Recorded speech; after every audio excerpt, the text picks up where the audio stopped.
I know कधी कधी असं वाटतं सोडून द्यावं सगळं, गिव्हअप करावं असं वाटतं. तेच कष्ट, त्याच काळजा, त्याच चिंता, तेच रटाळवाणं आयुष्य नको नको व्हायला होतं. गिव्हअप करावं असं वाटतं. आता बस. कधी कधी आपल्याला असं वाटतं की आपल्या आजूबाजूचे लोक खूप लकी आहेत, आपणच का नाहीये? देवाला आपण केलेले कष्ट, प्रार्थना दिसत नाहीये का? ऐकू येत नाहीये का? की आपल्याला कोणाची नजर लागलीये?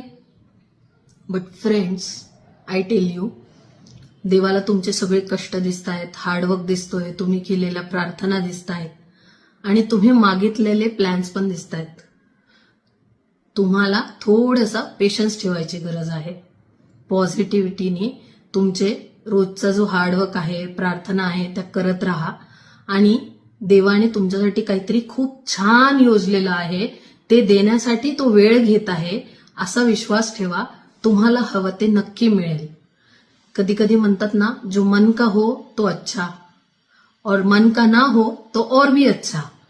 कारण कधी कधी आपण आपल्या क्षमतेनुसार मागतो आणि देवाला माहिती असतं की आपली क्षमता खूप जास्त आहे मिळवण्याची, म्हणून तो आपल्यासाठी खूप काहीतरी मोठं प्लॅन करत असतो. So always stay positive. तुम्हालाही असं निगेटिव्ह स्टक फील होत असेल तर डीएम करा मला. I am coach Madhubala. I will surely help you out. Thank you.